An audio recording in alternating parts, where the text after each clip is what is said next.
भगवत मार्ग में चलने की चेष्टा करता है, उन चलने वालों में शास्त्रों में कोई एक अपना लक्ष्य बना लेता है भगवत प्राप्ति।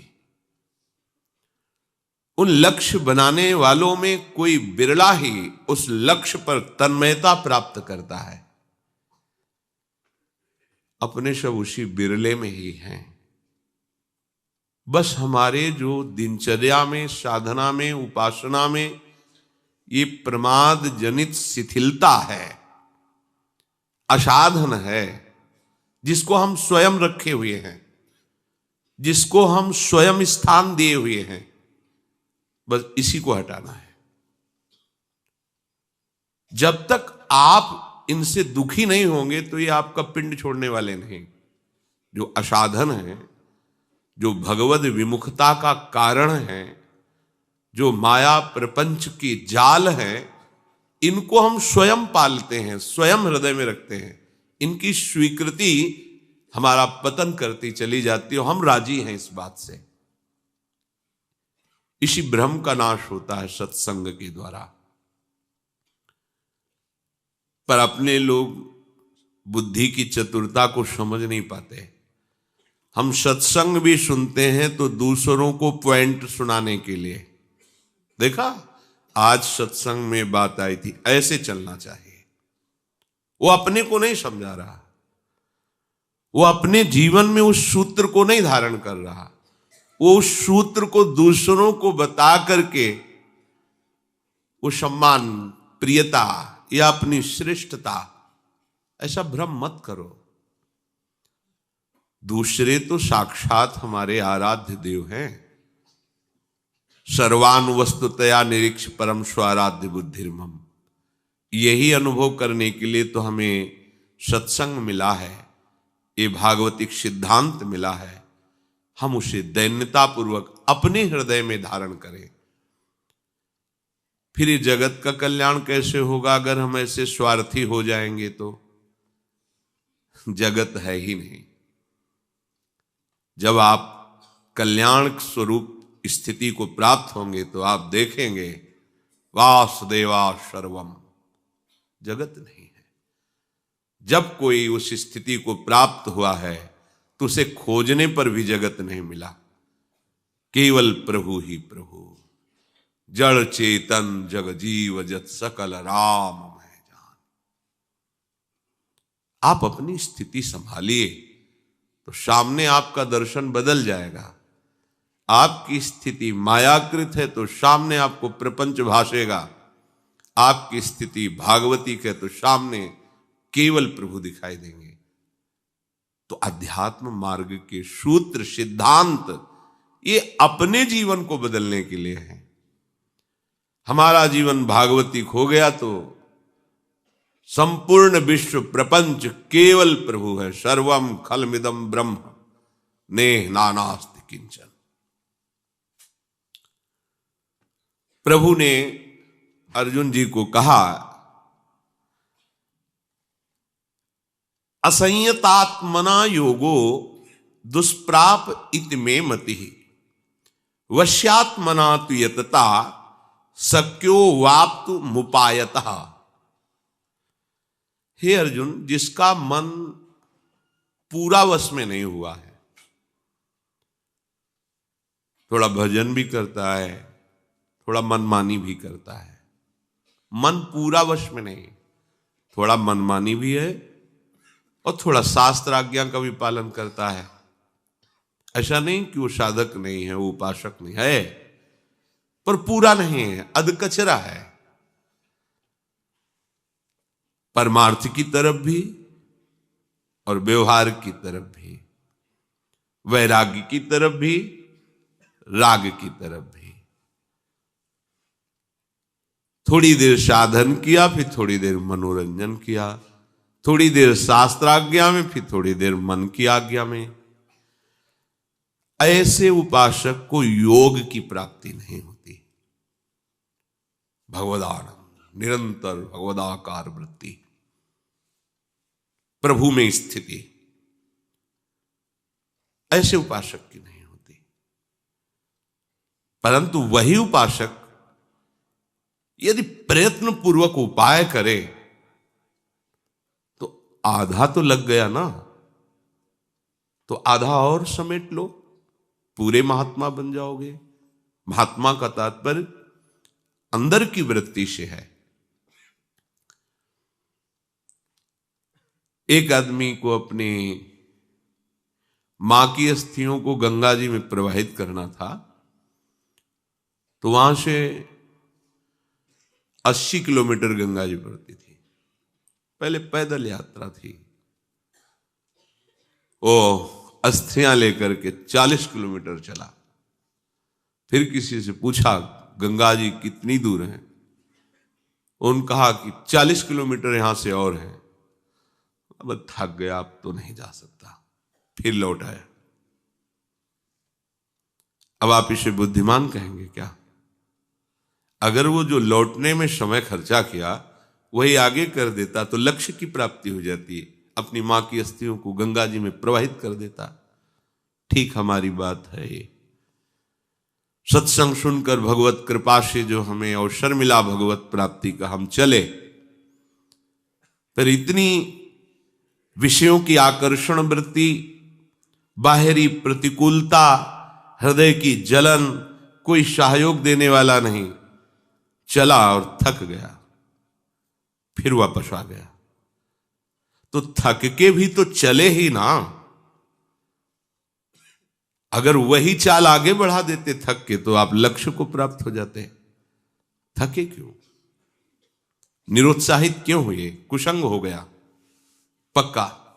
ये मार्ग तभी निरुत्साहित करता है जब आप कुसंग करेंगे। भोजन बिगड़ जाएगा, दृश्य बिगड़ जाएगा, कोई संग बिगड़ जाएगा, तब आपको उत्साहहीनता आएगी आपके हृदय में। अरे बहुत दिन हो गए भजन करते, साधन करते, कोई लाभ तो मिला नहीं, क्यों समय बर्बाद करे, चलो विषयों में ही आनंद लेते हैं। इसीलिए भगवान यहां संबोधन करते हैं कि यदि वही साधक दृढ़ता पूर्वक प्रयत्नशील होकर उपाय करे तो उस अधकचरे मन को पक्का कर लेगा, अपने अधीन कर लेगा। वश में किए हुए मन वाले उपासक को योग की प्राप्ति होती है। योग का तात्पर्य है हमारी बुद्धि, हमारा मन निरंतर प्रभु में स्थित है। सतत बिना प्रयास के भगवदाकार वृत्ति, अखंड आनंद स्फुरित हो रहा है। अभी आप कल्पना भी नहीं कर सकते कि वो अखंड आनंद क्या होता है, क्योंकि प्राकृतिक दृश्य, प्राकृतिक विषयों को भोगने वाला अंतःकरण भगवदानंद की कल्पना भी करने का अधिकार नहीं रखता है। जिसने अपने मन को वश में नहीं किया है वो योग को प्राप्त नहीं। ये बात सुनकर अर्जुन जी को घबराहट सी पैदा हुई, हर साधक को होगी कि भगवत मार्ग में चले और फिसल गए और योग प्राप्त नहीं हुआ तो दुर्गति फिर पक्की है। तो अर्जुन जी ने प्रभु जी से प्रश्न किया, और मानो हम सबका प्रश्न है। अयति श्रद्धयोपेतो योगाश्चलित मानसः अप्राप्य योग संसिद्धिम काम गतिम कृष्ण गच्छति। हे कृष्ण, सबको अपने प्रभाव से सबके चित्तों को सब ओरों से आकर्षित करके अपने ही तरफ आकर्षित करने वाले हे कृष्ण, अयति श्रद्धयोपेतो योगाश्चलति मानुषः, वो संसार से हट करके सत्संग सुन करके भगवत मार्ग में चला उपासक। भगवान के नाम का जप करना, भगवान के स्वरूप का ध्यान करना, सत्संग करना, शास्त्रों का स्वाध्याय करना बड़ी श्रद्धा से कर रहा है, पर उसका मनवश में नहीं हुआ है अभी। अंतःकरण और बहिकरण, अर्थात बुद्धि, मन, चित्त, अहंकार, ये अंतःकरण और इंद्रियां बहिकरण, ये उसके अधीन नहीं हुई हैं। वो जब करता है, पाठ करता है, ध्यान करने की चेष्टा करता है, सत्संग करता है, भागवतिक साधन करता है, पर वो जितेंद्रीय नहीं है, वो मन को अपने वश में नहीं किए है।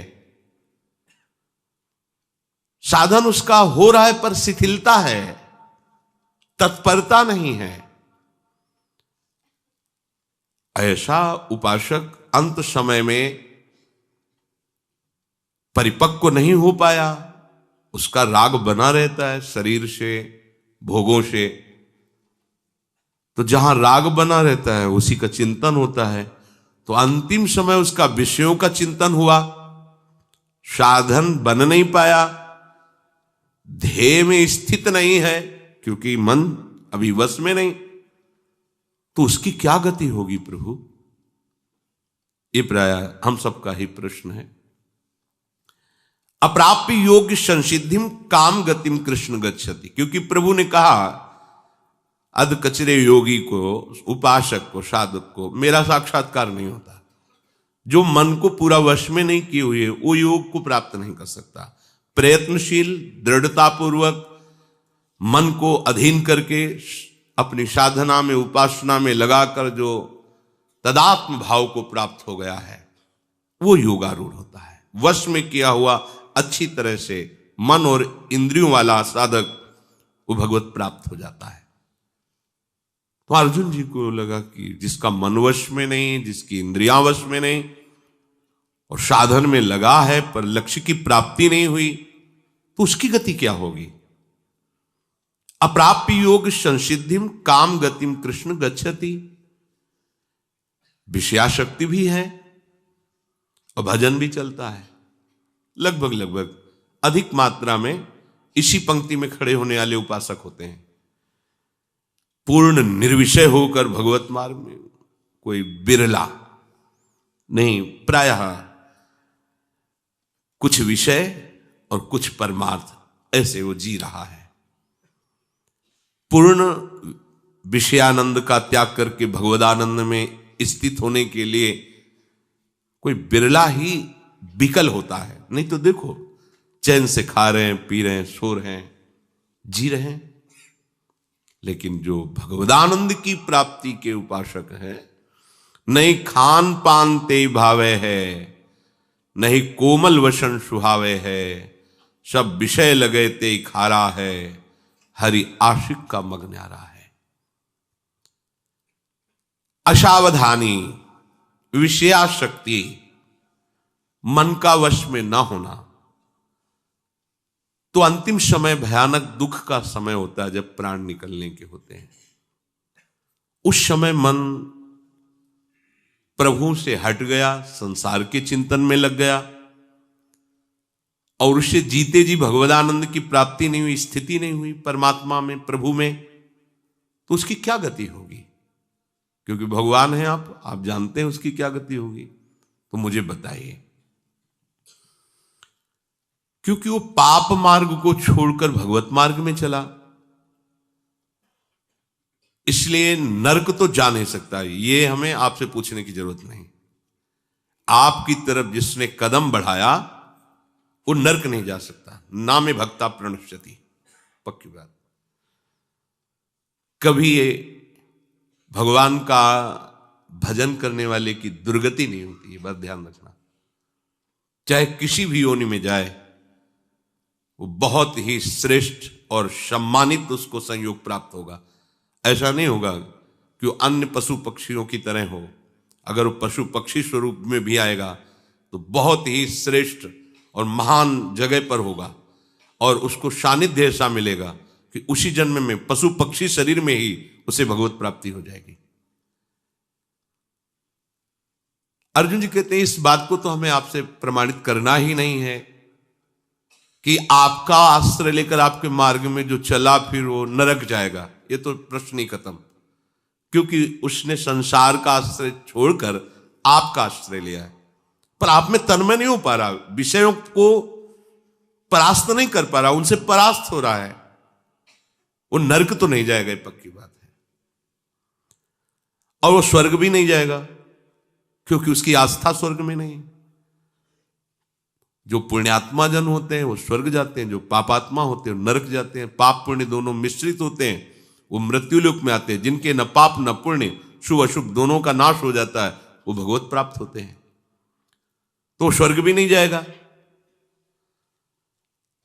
अब वो श्रद्धा पूर्वक भगवत मार्ग में लगा तो, पर समेट नहीं पाया अपने को। फैलाव ऐसे ही इंद्रियों का विषयों की तरफ चाहता है कि वो एकाग्र होकर भजन करे, पर मन और इंद्रियां विषयों में जा रही, भोगों से वो निवृत्त नहीं हो पा रहा, तो इसलिए उसकी परमात्मा प्राप्ति भी नहीं हुई। तो ना वो नरक जाएगा, ना वो स्वर्ग जाएगा, ना उसको परमात्मा प्राप्ति हुई, तो होगा फिर क्या उसका प्रभु। अर्जुन जी ने प्रभु से कहा, मैं बहुत इस बात में अंदर से विचलित हो रहा हूं प्रभु। आपने जो कहा कि जिसका मन पूरा वश में नहीं होता वो योग को प्राप्त नहीं होता, तो कश्चिन्नो भय विभ्रष्ट छिन्ना भ्रमिव नश्यति अप्रतिष्ठो महाबाहो विमूढ़ो ब्रह्मणा पथि। हे महाबाहो, हे अजान बाहो, हे अभयद भुज दंडमूल, फिर उसकी क्या दशा होती है? क्योंकि उसने संसार का तो आश्रय छोड़ दिया और प्रभु की प्राप्ति के लिए उसने इस मार्ग का आश्रय लिया, पर वो अपनी इंद्रियों को नहीं जीत पाया, मन को नहीं जीत पाया,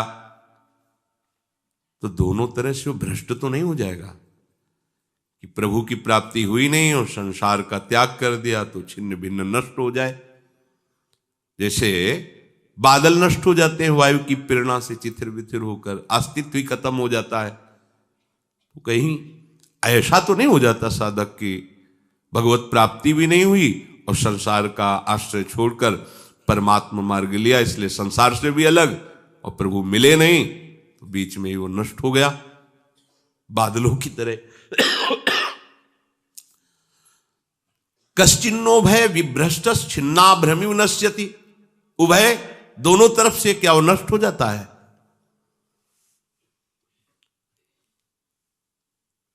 बड़ा अंदर अर्जुन जी के अंदर जो प्रश्न है, ये सब जो हम जन हैं, हम सबका प्रश्न है, क्योंकि ऐसी स्थिति प्रायः सब अंतःकरण की है। चलना चाहते हैं, चल भी रहे, पर पूरी स्थिति ऐसी हम नहीं कर पा रहे।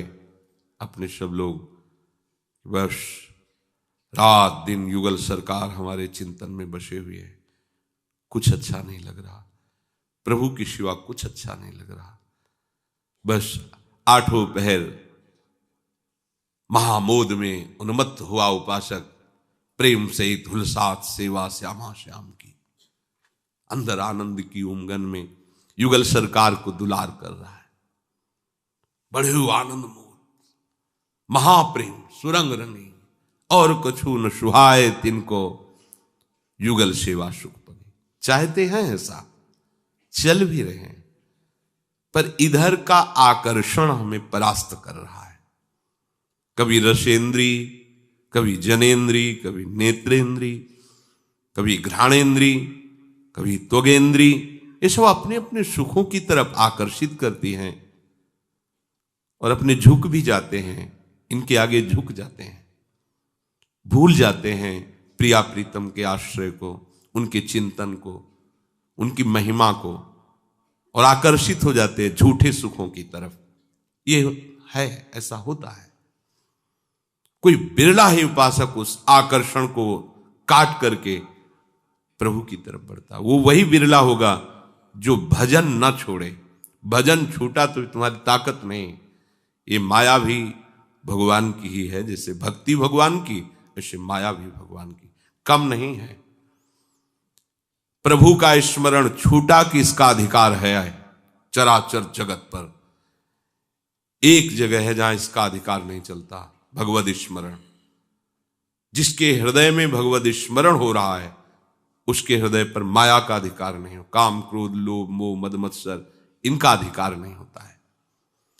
तो क्या प्रभु बादलों की तरह छिन्न भिन्न हो जाता है? जैसे बादल के समूह से एक टुकड़ा चला, आगे पहुंच नहीं पाया और पीछे को छोड़ दिया, वायु ने बीच में नष्ट कर दिया। तो संसार को छोड़ा, परमार्थ का आश्रय लिया, लक्ष्य पर पहुंच नहीं पाया, तो क्या उसे बादलों की तरह नष्ट हो जाना होता है? उसकी क्या गति होती है? उपासक को इस बात से बहुत बड़ा बल मिलेगा अगर इसे बहुत गंभीरता पूर्वक एकाग्रता पूर्वक हृदय में धारण करोगे तो। अर्जुन जी ने कहा, प्रभु आप ऐसे शब्दों से हमें समझाइए कि हमारे हृदय में जो इस बात को लेकर हलचल पैदा हुई है, एतन में संशयम कृष्णो छेतुमर्हस्य शेतः त्वदन्य संशयस्यास्य छेता नाहृपपद्यते। हे कृष्ण, मेरे इस संदेह का तुम त्याग करवा दो, छेदन करवा दो, क्योंकि इसे केवल आप ही कर सकते, दूसरा नहीं। क्योंकि दूसरा कोई कितना भी हो, वो ये नहीं देख सकता आगे इसकी क्या गति होगी, पीछे क्या गति थी, वर्तमान में क्या है। और ये तीनों बातें आप जानते हैं कि वर्तमान में उपासक ये कैसा है, पीछे ये क्या था, आगे ये क्या होगा। ये बात आप भगवान इसलिए आप जानते हैं। आप ही मेरे इस संदेह का छेदन कर सकते हैं। आपके सिवाय सृष्टि में कोई दूसरा इस प्रश्न का उत्तर देने वाला नहीं है। इसलिए प्रभु आप करुणा करके सहज शब्दों में हमें बताइए कि क्या गति होगी उस उपासक की। प्रभु बोले, पार्थ नैवेह नामुत्र विनाशस्तस्य विद्यते नहि कल्याण कृत कश्चित दुर्गतिम तात गच्छति। तात संबोधन बहुत प्यार का होता है। भगवान अर्जुन जी को बहुत प्यार से कह रहे हैं, हे तात, हे पृथानंदन। पहली बात व्याख्या बाद में करें, पहली बात समझो, नैवेह नामुत्र विनाशस्तस्य विद्यते। कोई स्थिति नहीं, लेकिन वो अभी शुरुआत की है भजन की, कोई स्थिति नहीं है, कोई भागवती की स्थिति। वो जितेंद्रीय नहीं है, मनोनिग्रही नहीं है, वो परमार्थ का सुभट भी नहीं है, अभी शुरुआत किया है परमार्थ का। बोले ना इस लोक में और ना परलोक में, ये भगवान बोल रहे हैं, यहां किसी के संशय की अब कोई गुंजाइश नहीं। ना इस लोक में ना परलोक में उसका कहीं भी पतन नहीं हो सकता, विनाश नहीं हो सकता। ना मूत्र विनाशस्तस्य, कोई सामर्थ्य ऐसी नहीं रखता। ये बहुत आनंद की बात है। आप जैसे भी जितना भी प्रयास कीजिए आगे बढ़ने का, लेकिन निराश और हताश होने की कोई गुंजाइश नहीं। अभी वो त्याग और तपस्या की चरम अवस्था को नहीं प्राप्त है, शुरुआत है भजन का। देवर्षि नारद जी ने भी श्रीमद् भागवत में कहा है कि जो सब धर्मों का त्याग करके एकमात्र श्री भगवान के आश्रित हो गया और भजन प्रारंभ किया है, अभी भजन परिपक्व अवस्था को नहीं पहुंचा और वो गिर जाता है, पतित हो जाता है, तो उसका कोई भी पतन करने में समर्थ नहीं, क्योंकि भगवान है, रक्षा करते हैं, उसकी दुर्गति नहीं होगी। वो ऐसे संयोग को प्राप्त होता चला जाएगा जो बड़े बड़े पुण्यात्माओं को भी नहीं मिलता। अभी भजन प्रारंभ किया केवल बस, और भ्रष्ट हो गया, उसकी वो गति होगी जो बड़े बड़े पुण्यात्माओं की भी नहीं होती। जो भगवद आश्रय लिए हुए है, नामे भक्ता प्रणश्यति, नाश नहीं। एक बार बोला अपने राधा, एक बार जीवन में, चाहे जिस भाव से बोला, और जब आप मरोगे तो वही यमराज स्वरूप है, वही धर्मराज स्वरूप है, धर्मराज बड़ा शांत गंभीर स्वरूप, महान वैष्णव, और यमराज बड़ा ही विकराल रूप। पापियों के लिए यम है और धर्मात्माओं के लिए धर्मराज है। उनके रजिस्टर में जितना सब कुछ भरा हुआ है, एक राधा नाम बोला, राधा। अब सामर्थ्य नहीं है उनकी कि एक नाम का हिसाब कर सके, क्योंकि महान वैष्णवाचार्य हैं, वो भी 12 वैष्णवों में महाभागवत में श्री धर्मराज जी भी आते हैं। वो प्रभु के नाम की महिमा को जानते हैं। एक बार तुम्हारे जीवन में यदि नाम लिख गया है, किसने बोला था या सुना था, तो दुर्गति शब्द तो खत्म हो गया तुम्हारे जीवन का। विश्वास कर लो, ये दुर्गति शब्द नहीं रहेगा। एक नाम, बस सबसे बड़ी बात है कि इस पर विश्वास की आवश्यकता है। बिन विश्वास भगति नहीं, ते बिन द्रवहि न राम, राम कृपा बिनु सपने जीवन लह विश्राम। एक बार, कई बार सत्संग में सुनाया है कि 2 भाई थे। एक भाई धर्मात्मा और संत सेवन, साधु महात्माओं को देखते ही उनके चरणों में प्रणाम करना, आदर पूर्वक विनय पूर्वक घर लाना, उनका पाद प्रक्षालन, चरणोदक उतारना, उनकी पूजा करना, सुंदर भोग पकवान बना के उनको पवाना, आदर सहित विदा करना। उनका जो भाई छोटा था, शराब पीना, मांस खाना, गंदे आचरण करना और अपने भाई का भी विरोध करना, साधुओं को देखते ही गाली देना, ऐसा। दोनों की अपनी अपनी वृत्तियां। बड़े भाई को अंदर से बड़ा कष्ट होता। एक ही गर्भ से पैदा हुए, पर कैसा ये असत आचरण करता है, कब इस पर भगवान की कृपा होगी। एक दिन अयोध्या के संतों की मंडली वहां से पधार रही थी। पहले संत जन पद यात्रा ही करते थे। उसका स्वभाव था संतों की सेवा। विनय किया तो संत श्रद्धा देखते हैं, उनके आदर भाव को देखकर घर गए। जो ही प्रसाद पाने को बैठे तो उसी समय वो शराब पी के लड़खड़ाता हुआ वहां से, क्योंकि घर तो एक ही था, वो ऊपर रहता था। पहले ही संतों से कहा, प्रभु नाराज मत होना, ये हमारा भाई पर ऐसे कुसंग को प्राप्त होकर दुष्ट स्वभाव वाला हो गया है। वो संतों को गाली देते हुए ऊपर चला गया, प्रसाद पवाया और घुटने टेक कर कहा, प्रभु क्या इसका भी उद्धार हो सकता है। तो उनमें जो मुखिया थे संतों में, उन्होंने कहा, आप चिंता मत करो, भगवान के नाम में बड़ी सामर्थ है। अभी हम उपाय कर देते हैं जिससे इसकी दुर्गति नहीं होगी। संतों से कहा, तुम इनके घर से बाहर निकलो। तो शंख घंटा नाद करते हुए निकले। उसको कमरे में पता चला शंख घंटा नाद से कि संत जन गए, तो अपने भाई को गाली देने के लिए कमरे से जो ही बाहर निकला तो जो मुखिया संत थे वो खड़े ही थे। वो बाल ब्रह्मचारी उठा के पटक दिया उसको, और नशे में ही था, छाती में चढ़ के बैठ के बोले, बोल राम राम। नहीं बोलेगा तो जान से मार देंगे, बोल राम राम। वो नहीं बोलेगा, वो गर्दन था, बोल। उसने सोचा कि बोल देने से प्राण बच जाएंगे, इतना तगड़ा बाबा जी ऊपर बैठा है, ज्यादा देर बैठा रहा तो फिर तो राम राम बड़े ऐसे ही उपहास पूर्व या अश्रद्धा पूर्व राम राम। उठ के बोले, बेटा इसकी कीमत कभी मत लेना। अरे बोले, चल कीमत मत, चलो। अब वो तो जानता ही नहीं ना प्रभु के नाम और प्रभु के भक्तों को।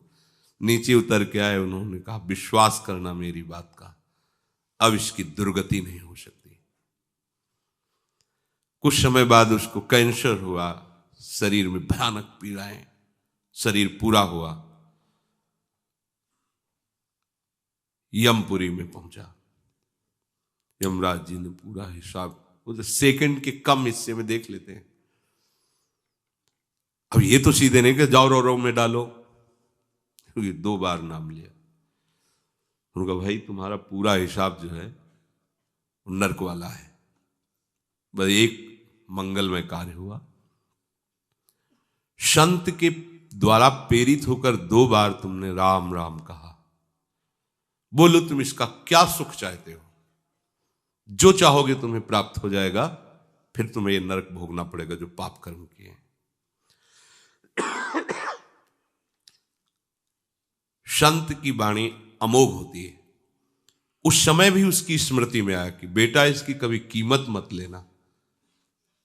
ओ, बच गए, नहीं तो पहले हिसाब अगर मिलता तो हम समझ ही नहीं पाते। पहले तो हिसाब ना, तो मुझे पता तो होना चाहिए कि इसके बदले में क्या दे सकते हैं आप, नाम के बदले में आप हमें क्या दे सकते हैं। भाई कीमत तो हमें पता हो तब हम हाँ बोले। हमें पता ही नहीं इसकी कीमत क्या है, इसका सुख क्या है।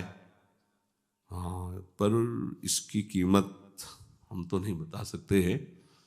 त्रिभुवनपति देवराज इंद्र हैं। ध्यान किया देवराज इंद्र तत्काल, कैसे धर्मराज जी, बोले समस्या है, ये पापी है, पूरे जीवन अत्याचार दुराचार करता रहा, संत से प्रेरित होकर 2 बार राम राम बोला। अब ये कह रहा है कि इसकी कीमत क्या है, क्योंकि इसका फल देना पड़ेगा। प्रभु के नाम का फल, ये तो हमारी सामर्थ्य नहीं कि हम इसका। सृष्टि विधाता भगवान ब्रह्मा जी, तो उनको तो बुला नहीं सकते क्योंकि परमेष्ठी पद में इनको जाना पड़ेगा, वो बड़े पद के हैं। धर्मराज जी, देवराज जी ब्रह्मलोक पहुंचे।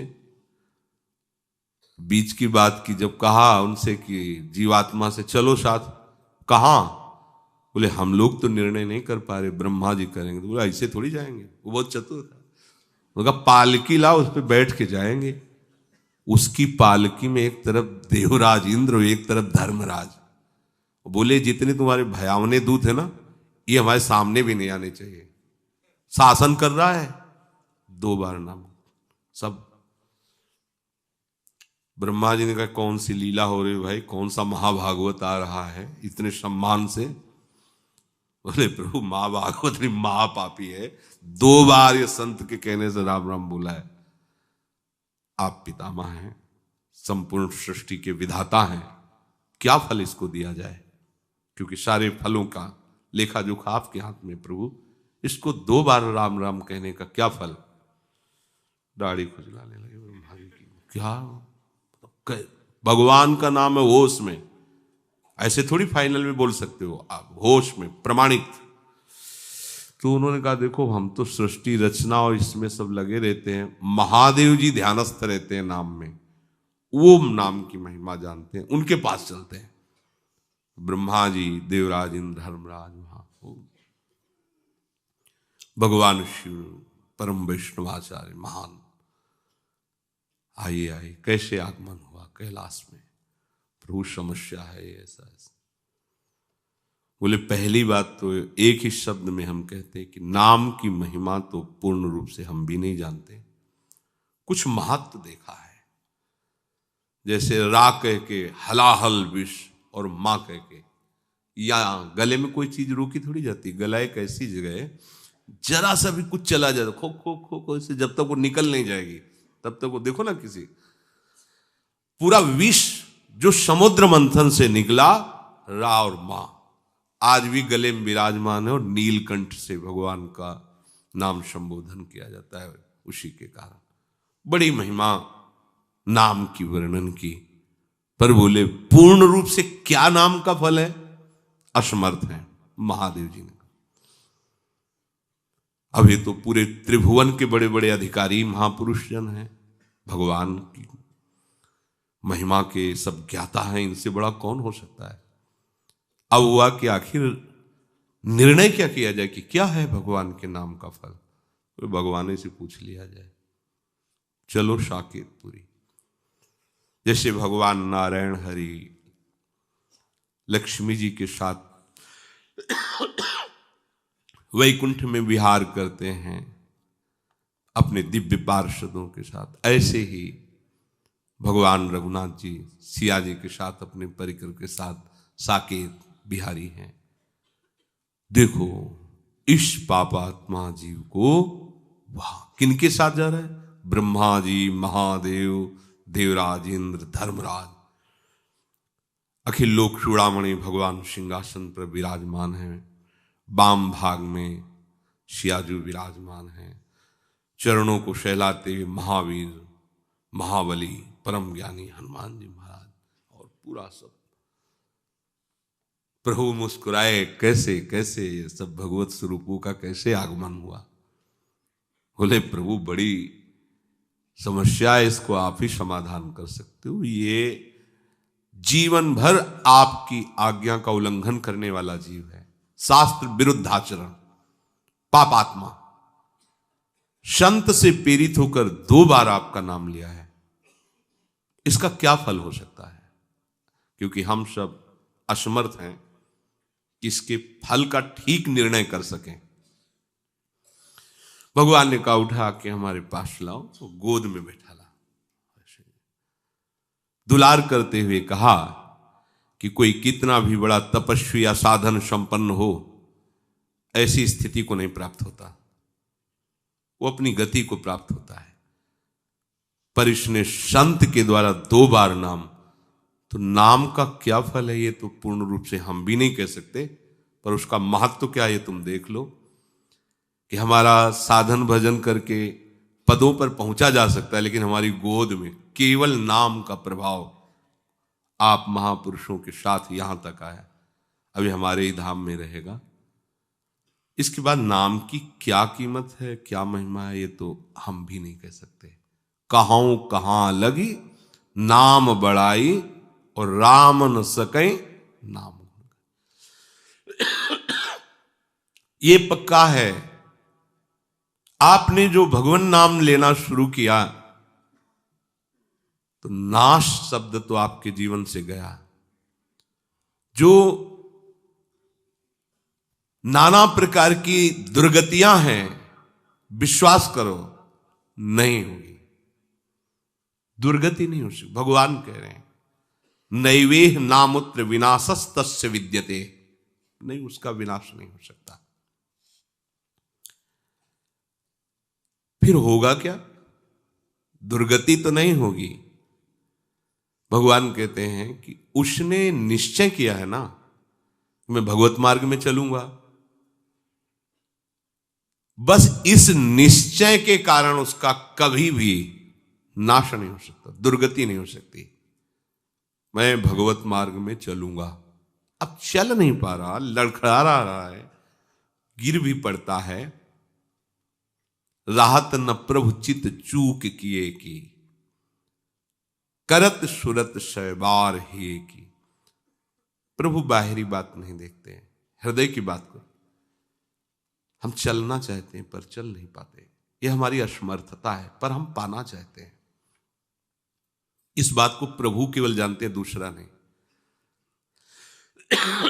दूसरे तो सद्गुणों के महत्व को जानते हैं, उसको नजर में जच जाए तो तुम महात्मा हो, नजर से फेल हो जाए तो चाहे जितने बड़े महात्मा हो तुम। प्रभु आंतरिक विषय को देखते, ये मेरे मार्ग में चलना चाहता है, पूर्वाभ्यासवश मेरी माया की प्रबलतावश ये आगे नहीं बढ़ पा रहा है, नाश नहीं होगा, पतन शब्द नहीं उसके जीवन में होगा। न में भक्ता प्रणश्यति। जैसे महाराज भगवान ऋषभदेव जी के पुत्र भरत जी प्रभु की प्राप्ति के लिए भारतवर्ष का राज्य का त्याग, रानी, महल, संपत्ति, सेवक, सब सुखों का त्याग किया। गंडकी नदी, जहां शालिग्राम भगवान जिस नदी में प्रकट होते हैं, उस नदी के किनारे एकांतवास करते हुए अपने चित्त को प्रभु के चरणारविंद में, उनके नाम में, उनकी सेवा में लगाने लगे। एक दिन वो गंडकी नदी में स्नान करके सूर्य अर्घ देने ही वाले थे कि देखा एक हिरनी जो गर्भवती थी, वो जल पीने के लिए आई थी, पीछे से सिंह ने दहाड़ मारी, घबरा गई, वो एकदम छलांग लगाई। गर्भवती होने के कारण वो जो गर्भस्थ शिशु था, योनि द्वार से जल के प्रवाह में गिर गया और वो आगे गिर करके मर गई। ये भरत जी ने देखा, वो तो मर गई जो माँ थी, और अभी नवजात शिशु है तो मर जाएगा जल में। दौड़े और उसको गोद में उठाया। वैसे ही सुंदर होता है हिरण का शौल। अब लाए और उसको दुलार करने लगे। 2-3 दिन में वो ऐसे चलने लगा। अब पूरी दृष्टि उस पर, कहीं कोई भेड़िया न खा जाए, कहीं कोई सिंह न खा जाए। नहीं नहीं, ये मेरी शरण में है, इसका कोई नहीं है। अब उसको गोद में ले हुए कुमल कुमल घास लेके उसको पवाते हैं। ये कोई गलत कार्य नहीं किया इन्होंने, ऐसा ही करना चाहिए। कोई भी भक्त हृदय धर्मात्मा वो ऐसा कैसे देख सकता है कि वो जीव मर रहा है और हम उसे जाने दें। जहां तक हो सके हमें प्रयास करना है उसके दुख दूर को, उसको बचाने का, उसको सुख देने का, पर बराबर नहीं, उस पर आसक्त नहीं हो जाना। इसलिए सेवा करनी है पर ममता नहीं, निर्ममो निरहंकारा, अहंकार नहीं कि मेरे द्वारा इसका भरण पोषण होता है। सेवा करनी पर उससे ममता नहीं रखनी। ये परमार्थ के साधन की कसौटी है। सेवा करनी पर ममता नहीं रखनी, गलत हो गया। यहां सेवा की और ममता कर ली। अब वो बड़ा हो गया था, वो अपने झुंड में चला जाए जैसा, उससे निरपेक्ष होना चाहिए था। उसका जीवन क्या प्रभु जाने। 2-4-10 दिन उसको संभाल दिया और छोड़ दिया, पर ऐसा नहीं हुआ। आसक्त हो गए। अगर वो आंख मूंद के ध्यान भी करना चाहते तो हिरन ही ध्यान में आता हो। ऐसे खोल के देख लेते हैं कि कहीं उसको कोई जीव खा ना जाए। कभी कभी वो ध्यान में है, छोटे छोटे सींगों से ऐसे उनको बड़ा सुख मिलता। पुत्र परिवार का जिस लक्ष्य की प्राप्ति के लिए त्याग किया, उसी लक्ष्य में ये बाधा खड़ी हो गई और वो समझ नहीं पा रहे। कभी गले में उसको ऐसे बैठाल के जैसे अपने बच्चों के साथ दुला, ऐसे वन में। अब सारा का सारा समय उसी हिरन के साथ। बड़ा वियोग वर्णन है उसमें जब वो चला गया। अंतिम समय उसी हिरन में आसक्त होते हैं। छूट गया, देखो मार्ग छूट गया, एकदम भजन छूट गया। भागवत में लिखा है जिस भजन के लिए उन्होंने सब का त्याग किया, उसी भजन का त्याग कर दिया। एक क्षण भी भजन नहीं कर रहे, बस उसी हिरन के बच्चे के साथ। अंतिम समय में उसी हिरन का ध्यान करते हुए उनका प्राण छूटा। अब क्या होना चाहिए था? दुर्गति होनी चाहिए थी। नहीं, ऐसा नहीं हुआ। जब हिरन बने तो पूर्ण ज्ञान प्रकाश में है। ओह, मेरी दुर्गति अर्थात उस उत्तम मानव देह से जो भगवत प्राप्ति की साधना कर रहे थे, उसमें विक्षेप और मैं हिरन के शरीर में आ गया। अब नहीं, जिस दोष के कारण हमारा ये पतन हुआ, अब नहीं। अपनी मां को छोड़ दिया, बच्चा हिरन वही गंडकी नदी के पास है। हरी घास नहीं खाते, कहीं ममता ना हो जाए, बड़े सावधान। अपने शरीर को उसी गंडकी नदी में खड़े करके जो पूर्व में मंत्र जप रहे, वही मंत्र जप रहे हिरन के शरीर में, वैसी साधना प्रारंभ। क्या पतन हुआ? भगवान के आश्रित परमार्थ में चलने वाला पथिक कभी भी पतित नहीं होता। जो बड़े बड़े परमहंसों की स्थिति होती है, हिरन की स्थिति है। गंडकी नदी में शरीर को खड़ा किए, मंत्राकार वृत्ति, हरी घास भी नहीं, सूखे तृण पत्ते खाते हैं जिससे राग ना हो जाए। शरीर छूटा, अगला जन्म ब्रह्म ऋषि के रूप में हुआ। कोई साधना नहीं करनी पड़ी। ब्रह्मबोध संपन्न महापुरुष, ज्ञान की ऊंची भूमिका में स्थित जड़ भरत के रूप में। भजन का क्रम नहीं नष्ट हुआ, साधना नहीं रुकी। ये मार्ग ऐसा नहीं 100 बार बोला है तो अब 101 बार शुरू होगा, 99 नहीं होगा। जितनी स्थिति में आप पहुंचेंगे उस स्थिति से कभी पतन नहीं हो सकता। सुरक्षित बैंक है ये भागवती। और ये आपके पास है, बताया दो नाम बोले थे, हिल गया पूरा सिस्टम ब्रह्मा का, निर्णय नहीं कर पाए। और आप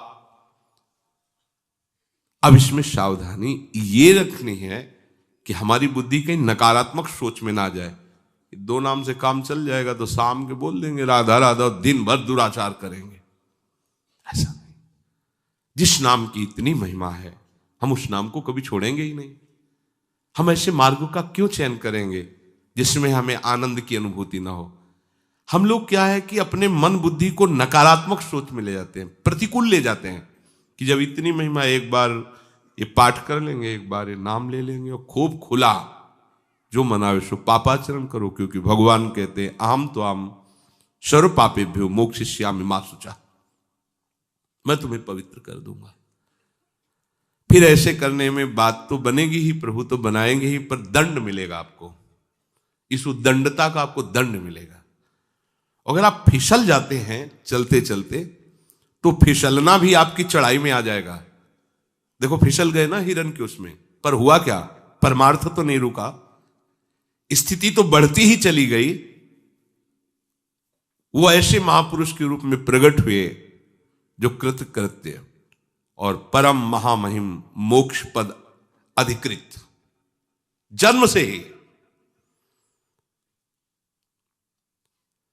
वो अगर किसी पशु पक्षी के रूप में भी साधक जाएगा तो ऐसी जगह का पशु पक्षी, हमने देखा गिरिराज जी की परिक्रमा में एक संत भगवान वो झान बजाते हुए बड़ी वाली नाम उच्चारण, दसियों कुत्ते भाग पड़ते उनकी तरफ और आसपास घेर करके ऐसे ऊंचा मुख करके ऐसे वो अपनी भाव आता कि सब कृष्ण बोल रहे हैं, ये सब भक्त हैं।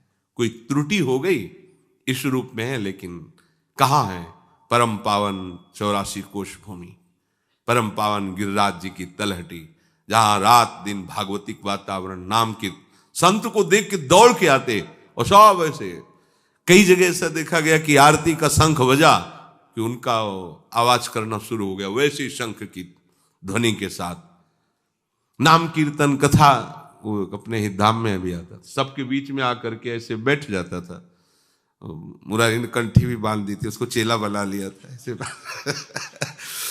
ये सब भागवतिक हैं। हरिराम व्यास जी कहते हैं कि हो मन वृंदावन को श्वान, कुत्ता बना दो पर वृंदावन का, नाली का कीड़ा बना दो, प्रबोधानंद जी कह रहे पर वृंदावन। वो चाहे किसी भी योनि में चला जाए उसे भगवान की कथा सुनने को मिलेगी, उसके भगवान नाम कीर्तन कान में पड़ेगा, भक्तों का सानिध्य होगा और उसका उसी जन्म में कल्याण हो जाएगा। ये खास बात, भजन शुरू कर दिया अब तुम्हें कोई पतित नहीं कर सकता, समय लगेगा, संयोग सानिध्य आपको ऐसा प्राप्त होगा। न ही कल्याण कृत कश्चित दुर्गतिम तात गच्छति, बहुत विश्वास करके आनंदित होने का ये बात है। प्रभु कह रहे हैं कि हे पार्थ, कल्याणकारी मार्ग में जिसने कदम रख दिया उसकी दुर्गति कभी नहीं हो सकती। कल्याणकारी मार्ग परमार्थ, प्रभु के आश्रय, प्रभु का नाम जप, प्रभु की लीला श्रवण, प्रभु का नाम कीर्तन, उसकी दुर्गति नहीं हो सकती। जिसने निश्चय किया कि मनुष्य शरीर का परम लाभ भगवत प्राप्ति है और वो किसी कारण से लड़खड़ा जाता है, किसी भोग में आसक्त हो जाता है, ऐसा करुणा निधान भगवान उसको आगे ही बढ़ाएंगे। ध्यान रखना, लड़खड़ा जाना और जानबूझ करके गिरना, इसमें अंतर है। आप इन बातों का दुरुपयोग करेंगे तो आपको दंड मिलेगा। नाम तो व्यर्थ कभी नहीं जा सकता। आपने उपहास में लिया हो, अपमान करने के लिए कुछ भी, किसी भी कारण से आपने राम कृष्ण हरि बोला, राधा बोला, तो ये हमारा विश्वास, हम जो संतों से सुना है, शास्त्र में स्वाध्याय किया है, ये कभी आपका अमंगल नहीं होने देगा। ये हर जगह ऐसा कवच है जो आगे खड़ा रहेगा। ये भगवान नाम अमोघ वस्तु है। ये मतलब इस पर तो मुझे कभी संशय नहीं हो सकता कि वो ऐसा नाम तो जपते थे पर वो ऐसा नहीं हो सकता। नाम एक अमोघ अविनाशी वस्तु है और वो ऐसा साथी है कि वो धोखा नहीं देता। नाम ऐसा साथी है, धोखा नहीं देता। परमार्थ में चला सांसारिक भोग और संग्रह में कहीं ना कहीं फिसल गया, कहीं ना कहीं कोई आसक्ति हो गई, उसका पतन नहीं होता। भगवान उसकी रक्षा करते हैं, उसकी दुर्गति नहीं हो सकती। जो मनुष्य मेरी तरफ चलता है, अपना परम हित मान करके मेरा नाम, मेरी सेवा, मेरी कथा, मेरे भक्तों का संग, वो मुझे बहुत प्यारा लगता है। ध्यान से सुनिए, आपको पता नहीं आपको प्रभु कितना प्यार करते हैं। कैसे हम जाने कि हमें प्रभु प्यार करते हैं? विभीषण जी लंका में रह करके भगवत आराधना कर रहे हैं, पर उनको अभी तक ये आंतरिक बात नहीं आई थी कि प्रभु हमें बहुत प्यार करते हैं। लेकिन जब श्री महाभागवत हनुमान जी का दर्शन किया, दर्शन किया क्या, जबरदस्ती हनुमान जी ने दर्शन दिया घर जाके। जी ही हनुमान जी महाराज जी का दर्शन कर रहे हैं, ब्राह्मण के रूप में हनुमान जी हैं। हृदय में ऐसा लग रहा है मानो साक्षात भगवान आ गए, एकदम ऐसा आह्लाद। वो कहते हैं मोरे हृदय प्रीति अति होई, कि तुम हरिदासन मां कोई, मोरे हृदय प्रीति, कि तुम राम दीन अनुरागी, आयो मोई करन बड़ भागी। बस दो में कोई एक हो आप, या तो भगवान की कोई महान प्रेमी भक्त हो और या श्री भगवान हो, क्योंकि जो मेरे हृदय में हो रहा है वो दो से ही होता है, भगवत प्रेमी महात्मा के मिलने से या भगवान के मिलने से। तो आप कौन है? कि तुम राम दीन अनुरागी, आयो मोहि करण बन भागी, कि तुम हरिदासन मां कोई, मोरे हृदय प्रीति अति होई। जब हनुमान जी अपना परिचय बताते हैं तो विभीषण जी कहते हैं अब मोहि भाव भरोस हनुमंता। आज हो गया भरोसा कि राम जी हमें बहुत प्यार करते हैं। आज तक तो भक्ति कर रहा था, पर यह बात मेरे अंदर, मैं प्रभु को रिझा रहा हूं पर प्रभु रीझ चुके हैं, मुझे प्यार करते हैं, ये आज कह रहा हूं। जो प्रभु मोहि अनुग्रह कीन्हा प्रमाण, तो तुम आई दरस हठ दीन्हा। अगर प्रभु की कृपा ना होती, हमें प्यार ना करते होते, तो महाभागवत आपका सानिध्य प्राप्त नहीं होता।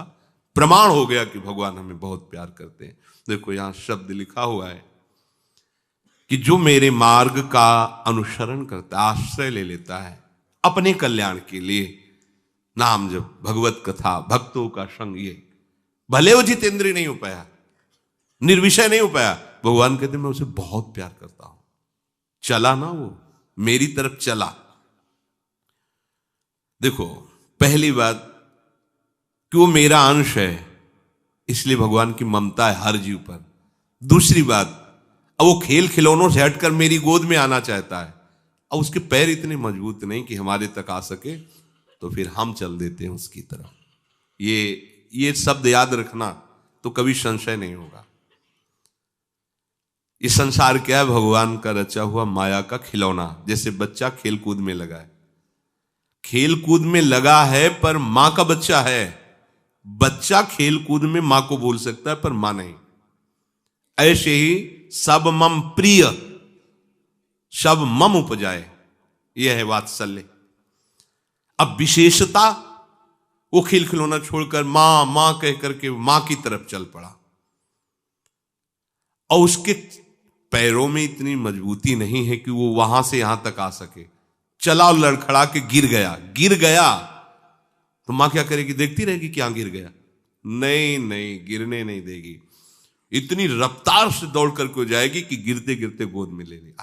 मेरा बच्चा करो सदा तिनके रखवारी, जिम बालक राखे। यही हमारे जीवन का आधार है शब्द। इसी से कुछ दिखाई नहीं दे रहा, कुछ समझ में नहीं आ रहा, लोग गालियां देते हैं, अपमान करते हैं, भूख प्यास सब कुछ सहकर, ये बात जीवन आधार होती उपासक के। वो हर बात से प्रभु देख रहे हैं ना, प्रभु देख रहे हैं ना, उन्होंने कहा है ना, वह उनकी बात पे चल देता है। वो एक एक कदम देख रहे हैं। ऐसा नहीं हो रहा कि हम चले जा रहे हैं, पता नहीं कोई जानता है कि नहीं, एक एक सेकंड हम पर नजर है हमारे प्रभु की। जिसने हमारे मार्ग में कदम रख दिया उसकी दुर्गति कैसे हो सकती है? नहीं, कभी नहीं हो सकती। पहली बात तो याद रखो, भगवत मार्ग में किया हुआ साधन कभी भी नष्ट नहीं होता। वो तुम 10 साल से भजन करो, ये कर लिया ना, सब नष्ट हो गया तुम्हारा। पहली बात, वो कोई विनाशी बात थी क्या जो नष्ट हो गई? राधा किसी की सामर्थ्य नहीं की इसके प्रभाव को नष्ट कर दे। ये बहुत आनंद का विषय है।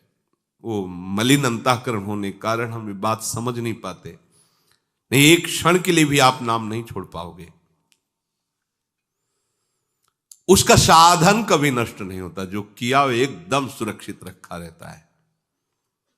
आज समय नहीं तो सुनाते कुल जी अल्लाह जी का चरित्र कि देखो कितना सुरक्षित साधन रखा होता है। अगला जन्म कितना रजोगुणी, पर उनका प्रभाव कैसा। एक हो सकता है श्री जी प्रेरित करें तो कल चर्चा हो जाएगी। वो विषयों में मोहित हो सकता है, समझो, पर उसका साधन कभी नष्ट नहीं हो सकता। ये इसलिए यहां बहुत धैर्यपूर्वक वर्णन किया जाता है कि बहुत लंबी यात्रा है। हो सकता है कभी ऐसा, किसी से भी चूक हो सकती। संसारी आदमी क्या है, शास्त्रों गलतियां करता है और अपनी क्षमा कर देता है। साधक से जरा सी चूक हो जाए, हो अल्लाह मचा दे, देखो वो भी शरीरधारी है, परमार्थ की चढ़ाई पे चढ़ रहा है, हो सकता है पैर फिसल सकता है, दौड़ने वाला ही गिरता है, ऐसा नहीं है। एक होता है गलत मार्ग का अनुसरण पाखंड करना, और एक होता है बहुत सावधानी से चल रहा है पर फिसलन हो सकती है। शिव बिरंच का मोहई को है बपुरा आन, कौन है बेचारा और जो भगवान शंकर को भी मोहित कर ले, ऐसी माया है। ब्रह्मा को भी मोहित कर ले, नारद को भी मोहित कर ले, औरों की बात क्या। तो जो साधन मार्ग में चले हुए महापुरुष जन होते हैं, जब कभी कोई ऐसी बात किसी साधक को, कोई बात नहीं, वो आगे खड़े रहते हैं, मुझे गाली दे दो, मुझे, चलो तुमसे जो फिसलन हुई संभालो उसे, चलो हम तुम्हारी सुरक्षा करेंगे, क्योंकि जानते हैं कितनी बड़ी चढ़ाई है, चूक हो सकती है। ये संसारी आदमी नहीं जानते। बाबा जी की वो देख रहा है किस मार्ग में चल रहा है, कितना जला है वो, कैसे वो चल रहा है। अगर कहीं फिसल रहा है तो उसे संभालने की बात करने से और दिया सलाई लगाने की थोड़ी बात कही जाती है। परमार्थ की चढ़ाई आप जो एक दिन नहीं चढ़ सकते, वो पूरे जीवन हो गया चलते उसको। अगर वो जरा भी कहीं, एक तो भगवान रक्षा करते हैं पर कभी ये संसार नहीं, संसार की दृष्टि में तुम्हारे को कभी क्षमा नहीं किया जाएगा, ध्यान रखना, कभी संसार क्षमा नहीं। तो उसको सद्गुण लग रहा है, महात्मा लग रहे हो तो फोटो रखकर पूजेगा, और कल समझ में नहीं आया ना तो नाली में फेंक देगा। इनकी फोटो की पूजा करना, इनके प्रणाम नमस्कार पर विश्वास नहीं, विश्वास श्री भगवान पर। कैसा भी कोई भी हो, भगवद आश्रय ले, उसका पतन नहीं हो सकता। कई बार सत्संग सुनायो जगन्नाथ जी की श्री अंग सेवी महापुरुष की बात।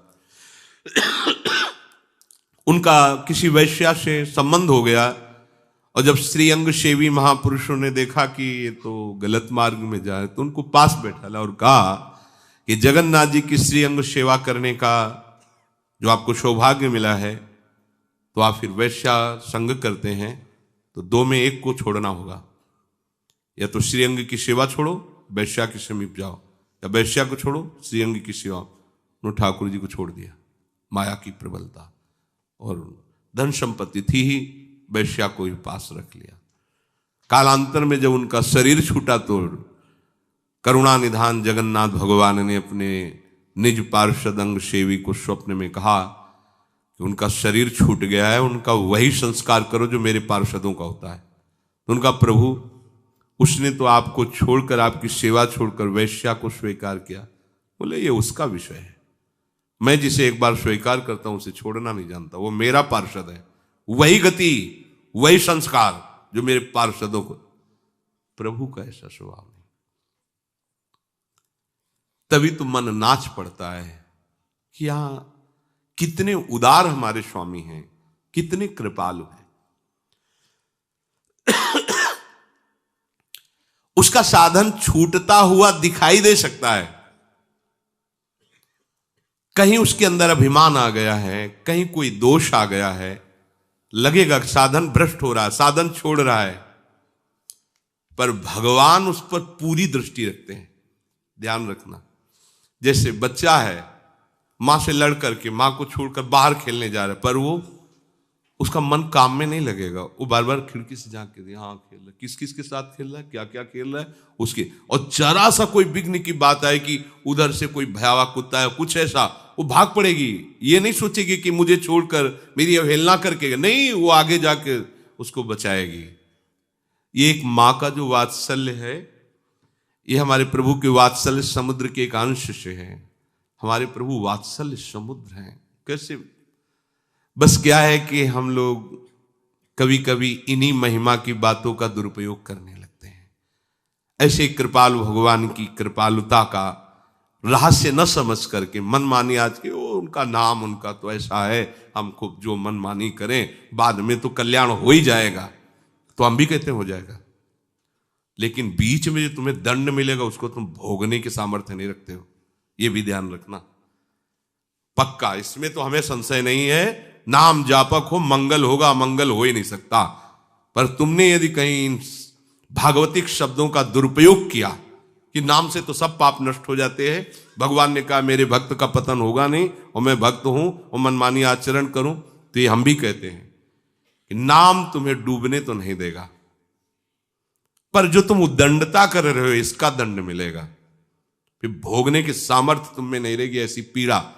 सही चलोगे वही भोग आएगा तुम्हारे शरीर में, पर तुम्हारे अंदर भोगने की सामर्थ्य होगी। गलत चलोगे तो वही इतनी पीड़ा देगा और तुम असमर्थ हो जाओगे कि तुम त्राहिमाम करोगे। इसलिए जानबूझ के नहीं, अगर कुछ हमसे स्वाभाविक ऐसी गलती हो जाती है तो मेरे स्वामी बड़े कृपालु हैं, पतित पावन हैं, वो आपको नहीं छोड़ेंगे। तो श्री भगवान कि वो जो योग भ्रष्ट कहा गया, भगवान कृपा करके उसको ऐसे कुल में जन्म देते हैं, श्रीमान शुचीनाम श्रीमताम गेहे योग भ्रष्टो विजायते प्राप्य पुण्य कृताम लोका नुषित्वा शाश्वती समाहा शुचीनाम श्रीमताम गेहे योग भ्रष्टो विजायते। वो योग भ्रष्ट जो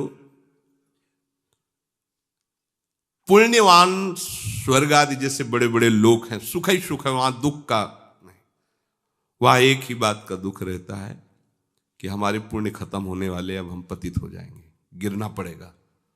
तो इस भय के कारण किसी सुख को भी चैन से नहीं भोग पाते। जैसे ये है कि छिन जाएगी, अब किस मिनट में छिन जाए तो क्या उसका, जब गिरना ही है, हटना ही है, तो ये बात, इसलिए कहीं चैन नहीं है, शांति नहीं। और वहां भी आपका जो विमान है, आपके पास जो अप्सरा है, जो सुख है, उससे बड़ा विमान, उससे सुंदर अप्सरा पास से जा रही है, उसको देखकर अंदर जल रहा है। ऐसा थोड़ी कि स्वर्ग गए तो शांति विश्राम, तब लग कुशल न जीव को सपने हो मन विश्राम। ये तो प्रभु में ही मिलेगा। ये बहुत बढ़िया बात। यदि कहीं वो भगवत प्राप्त नहीं हो पाया, अभी कुछ बकाया रह गया है उसके अंदर संस्कार, भगवान के शुचि नाम, पवित्र घरों में जन्म होगा उसका, भक्ति का वातावरण। श्रीमताम गेहे, ईश्वर वैभव संपन्न, जिन भोगों की लालसा की थी, बाहुल्यता उन भोगों की, और साथ में भगवत भक्ति के परमाणु, ऐसा सानिध्य, ऐसा वातावरण कि जिन भोगों के बीच में पैदा हुआ है उससे उसकी अरुचि हो जाए। हृदय में जो साधन पीछे जिन भोगों के आकर्षण से रुका था, उन भोगों का सानिध्य है, पर उस साधन के प्रभाव से ऐसा वातावरण कि उन भोगों में अरुचि उसके हृदय में हो जाए, वो योग भ्रष्ट पुण्य कर्म करने वाले लोगों को पहले प्राप्त होता है।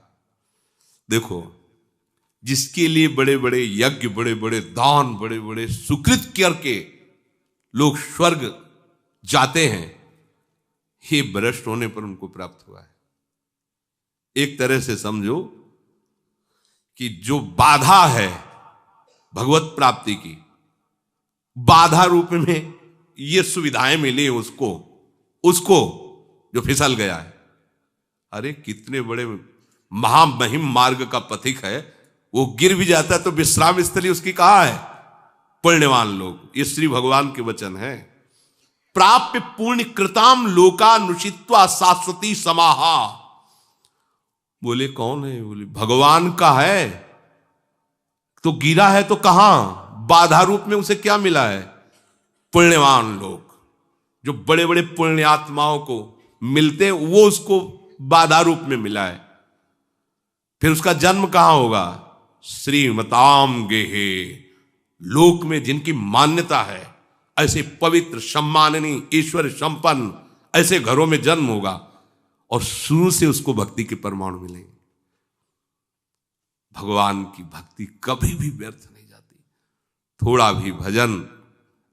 इसलिए पूज्य श्री राधा बाबा कहते हैं कि तुमने एक बार कहा राधा कृष्ण, महामंगल की नींव रख गई आपकी। एक बार बोला राधा कृष्ण, महामंगल की नींव रख गई, अर्थात अब भवन तैयार होगा, मंगल भवन। विश्वास करो। वैसे कोशिश करो गलती ना हो, पर अगर गलती होती है कोई भी, सब में माया का आकर्षण तब तक रहता है जब तक प्रिया प्रीतम का साक्षात्कार नहीं होता। इनके बाद फिर कोई माया नाम की चीज नहीं रहती।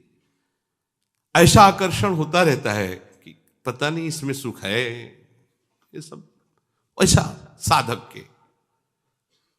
जब तक वो वस्तु दिखाई दे रही, विषय दिखाई दे रहा, तब तक आकर्षण हो। जब प्रभुमय भाव हो जाता है फिर इसकी सत्ता खत्म हो जाती है। पर अंदर की जो उसकी प्राप्ति की चाह के लिए चला है, उसके लिए भगवान कितना दुलार कर रहे हैं।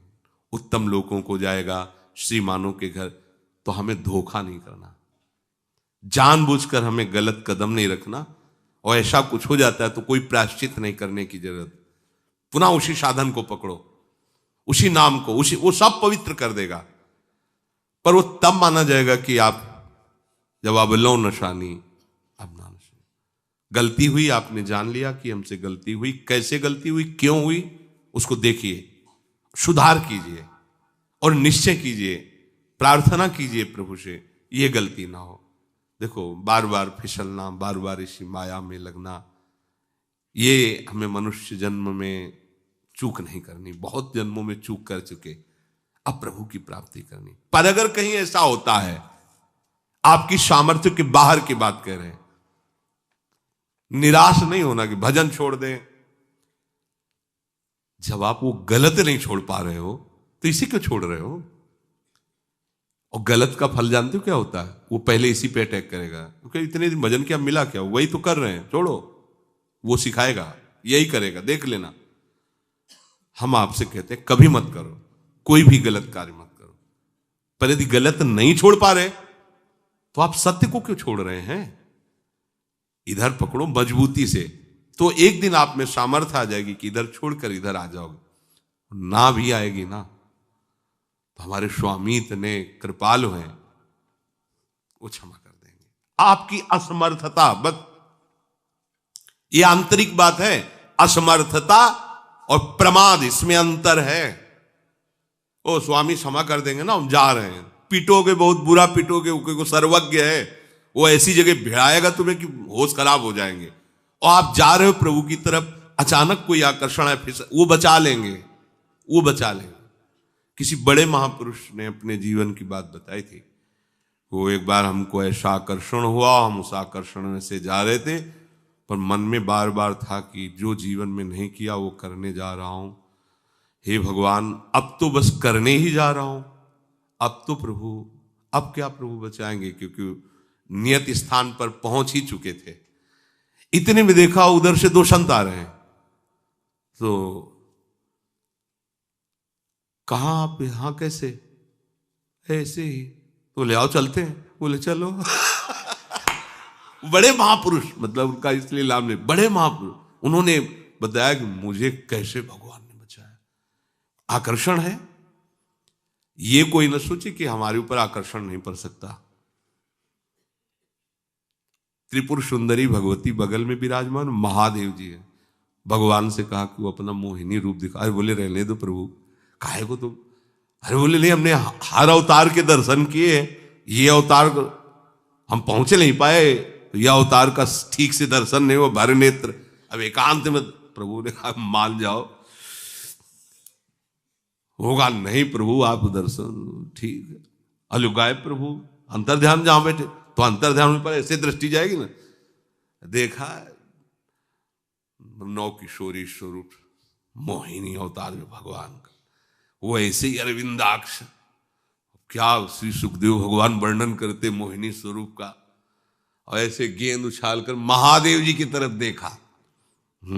बगल में बैठी त्रिपुर सुंदरी भगवती उमा, भूल गए माता जी को, भूल गए, त्रिपुर सुंदरी बगल में बैठी। भगवान ने इशारा ऐसे खड़े हो गए।